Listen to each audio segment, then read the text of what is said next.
Shalom, sahabat satu Injil.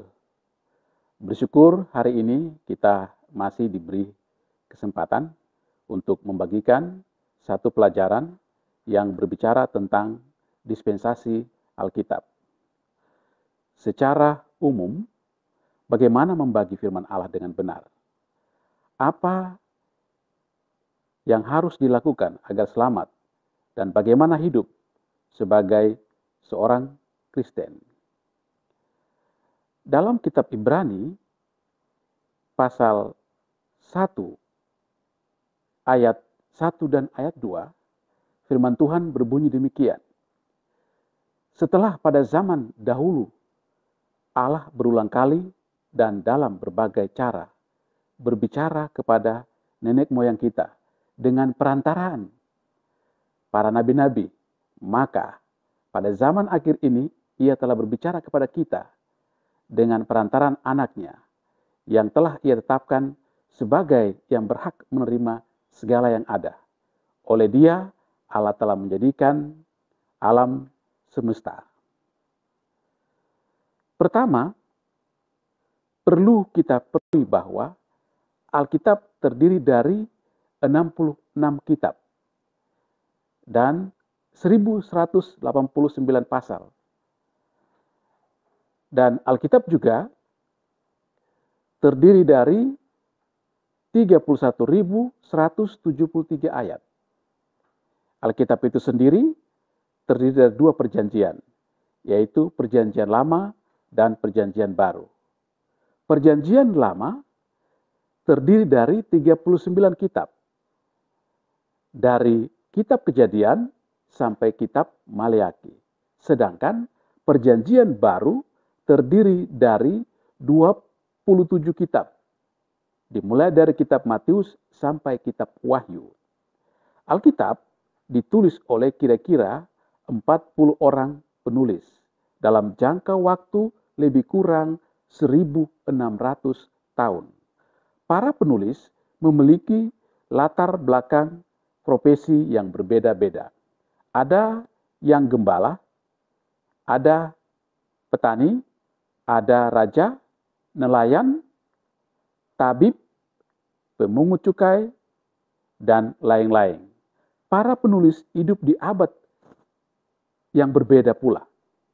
Banyak di antara mereka tidak kenal satu sama lain. Walaupun demikian, tulisan-tulisan mereka harmonis satu sama lain, karena semuanya dipimpin oleh Roh Kudus. Dalam 2 Petrus pasal 1 ayat 21 dikatakan bahwa sebab tidak pernah nubuat dihasilkan oleh kehendak manusia, tetapi oleh dorongan Roh Kudus orang-orang berbicara atas nama Allah. Alkitab mencakup 3 zaman yang disebut dispensasi, yaitu zaman bapa-bapa, zaman Musa, dan zaman kekristenan. Mari kita perhatikan.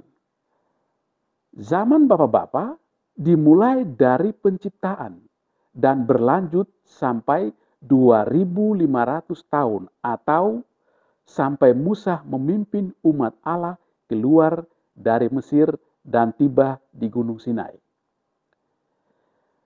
Zaman Musa disebut zaman Musa karena Musa adalah pemberi hukumnya, mulai dari Gunung Sinai dan berlanjut sampai kepada kematian Yesus di salib, atau kira-kira 1.500 tahun.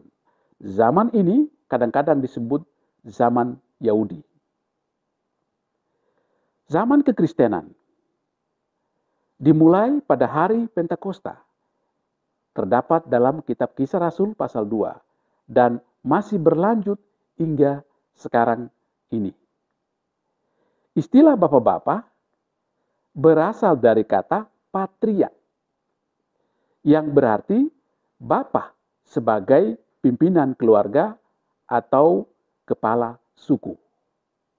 Selama zaman pertama dalam sejarah Alkitab, belum ada sistem keimamatan seperti imam-imam dari suku Lewi yang dimiliki oleh bangsa Israel.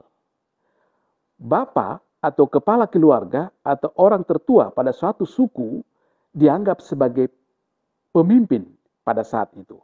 Itulah sebabnya dikatakan zaman bapa-bapa. Allah memberikan firman-Nya kepada kepala keluarga atau kepada kepala suku, dan kepala suku atau kepala keluarga ini menyampaikan firman itu kepada keluarga mereka masing-masing. Allah berbicara langsung kepada para patriark ini untuk menyatakan kehendak-Nya. Tidak ada bagian dari Alkitab yang ditulis selama zaman bapak-bapak ini. Bukan saja para bapak-bapak dianggap pemberi hukum, mereka juga merangkap sebagai imam. Mereka membangun mezbah dan mempersembahkan korban untuk keluarga. Mezbah dapat dibangun di mana saja dan biasanya didirikan pada suatu kesempatan khusus. Seperti Nuh membangun sebuah mezbah bagi Tuhan dan mempersembahkan korban pada waktu ia meninggalkan Baktrah. Terdapat dalam Kejadian pasal 8 ayat 20. Demikian juga dengan Abraham. Abraham membangun sebuah mezbah bagi Tuhan setelah Allah berjanji untuk memberikan tanah Kanaan. Dalam kitab Kejadian pasal 13 ayat 14 sampai dengan ayat 18. Mari kita lihat juga Yakub. Bagaimana Yakub membangun sebuah mezbah di Betel, sebab Allah menampakkan diri kepadanya di sana. Ketika dia lari dari saudaranya Esau, dalam Kejadian pasal 35 ayat 6 dan 7, karena bapak-bapak ini yang memimpin dalam kebaktian, maka zaman ini zaman disebut sebagai zaman bapak-bapak. Itulah sebabnya setiap peristiwa-peristiwa yang terjadi pada zaman bapak-bapak adalah peristiwa-peristiwa yang penting. Karena pada zaman ini adalah zaman yang pertama, maka perlu untuk kita mengingat tentang banyaknya kejadian-kejadian penting yang terjadi pada zaman bapak-bapak. Di antaranya kita dapat ketahui pertama tentang penciptaan. Dalam kitab Kejadian 1, di mana berbicara tentang penciptaan. Dosa pertama dan kejatuhan manusia. Dalam Kejadian pasal 3. Korban persembahan pertama. Kejadian pasal 4 ayat 3 sampai 5. Banjir Nuh. Kejadian 7 ayat 11 sampai 24. Panggilan Abraham. Kita dapat temukan dalam Kejadian 12 ayat 1 sampai 30. Perjanjian sunat dalam Kejadian 17 ayat 9 sampai 14. Yusuf memerintah di Mesir. Kejadian 41 ayat 37 sampai 46. Yakub dan keluarganya pindah ke Mesir. Kejadian 46 ayat 5, ayat 6 dan ayat 26. Bangsa Israel menjadi budak di Mesir. Keluaran 1 ayat 7 sampai ayat 14. Musa dibesarkan di istana Firaun. Keluaran 5 ayat 10. Musa lari ke Midian dan tinggal selama 40 tahun di sana. Keluaran 2 ayat 11 sampai dengan ayat 15. Allah menampakkan diri kepada Musa dari belukar yang terbakar dalam Keluaran 3 ayat 1 sampai 4. Musa kembali ke Mesir untuk memimpin bangsa Israel keluar dari Mesir. Dalam Keluaran pasal 3 ayat 7 sampai 10. Semua peristiwa-peristiwa penting ini masih masuk dalam zaman bapak-bapak atau zaman patriark.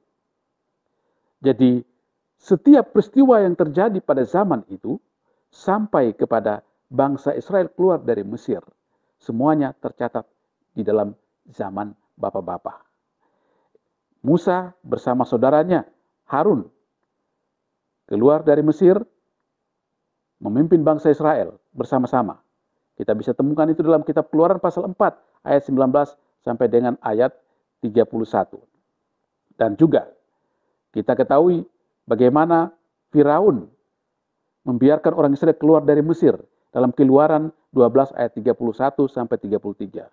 Orang Israel telah berada di Mesir selama 430 tahun. Dan masa ini masih disebutkan sebagai masa zaman Bapa-Bapa. Dan juga kita dapat ketahui bahwa setiap peristiwa-peristiwa penting yang terjadi pada zaman Bapa-Bapa itu berakhir sampai dengan kitab Keluaran pasal 20. Demikianlah kita dapat mengetahui tentang secara singkat dispensasi Alkitab, di mana banyak hal-hal penting yang terjadi dalam peristiwa-peristiwa ini untuk memberikan pengertian, pemahaman kepada kita bahwa dengan mengerti 3 zaman, yaitu zaman Bapa-Bapa, zaman Musa, dan zaman kekristenan, akan menolong kita memahami bahwa firman Tuhan itu sudah lengkap. Dan firman Tuhan itu merupakan bagian yang utuh yang telah dituliskan oleh Allah dari setiap zaman yang tadi telah kita dengarkan. Dan juga kita ketahui bahwa ini memberikan dorongan kepada kita untuk mengerti bahwa tidak ada lagi wahyu atau nabi terakhir. Karena dengan mengetahui ketiga zaman ini, itu cukup ketika dikatakan bahwa zaman Bapa-Bapa, zaman Musa, dan zaman kekristenan. Pada zaman kekristenan, kita tahu saat ini masih berlaku sampai Yesus Kristus datang kedua kali ke dalam dunia ini. Demikianlah informasi yang saya dapat sampaikan kepada kita tentang dispensasi Alkitab, yaitu zaman Bapa-Bapa, zaman Musa, dan zaman kekristenan. Demikianlah pelajaran mengenai dispensasi Alkitab, kiranya bisa mendorong dan memotivasi saudara untuk terus belajar tentang kebenaran firman Tuhan dan tetap ikuti channel ini untuk mendapatkan update terbaru tentang dispensasi Alkitab selanjutnya. Tuhan Yesus memberkati kita.